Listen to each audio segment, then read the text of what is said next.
professor in Gulf politics at Qatar University. He joins us live now from Doha. Biden's strategy here, Luciano, of trying to nudge Netanyahu to do what the US wants has been a complete disaster, hasn't it?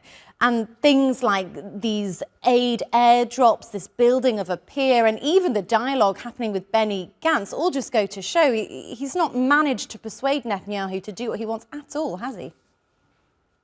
Exactly. I mean, since the very beginning, it was clear that every time Biden was saying something to Netanyahu, the war should be weeks, not months.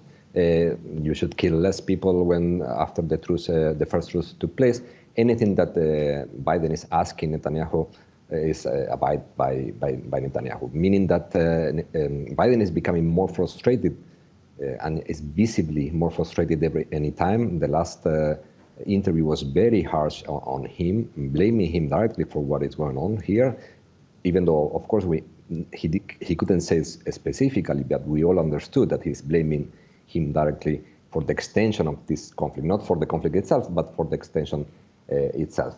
And the fact that they received Benny Gantz as someone that was official, even though Netanyahu claimed that he was not in the name of the government, also shows that they are looking for alternatives within the Israeli political arena to start thinking about the future of another government that is not head by Netanyahu, because it seems that they started to think that Netanyahu is now more an obstacle than someone that they can count on to stop this massacre.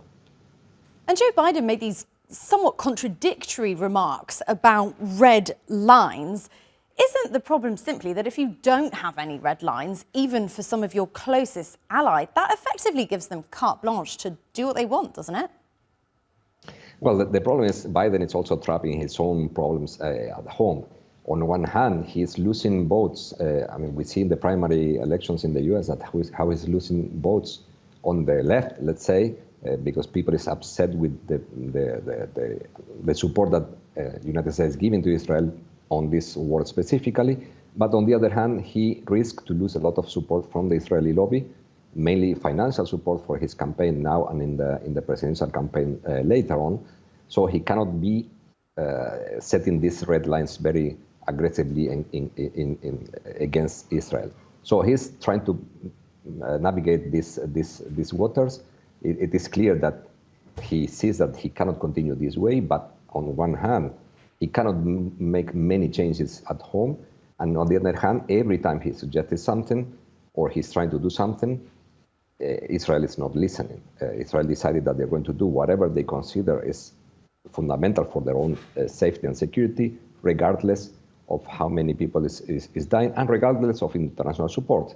Not only Biden, but Cameron and many other politicians in Europe and other countries are complaining about the lack of compliance of Netanyahu with the only United Nations Security Council resolution that was approved in December that was specifically related to delivering humanitarian relief. Luciano Zaccara from Doha, I'm afraid that's all we have time for. Thank you for joining us today. Thank you very much.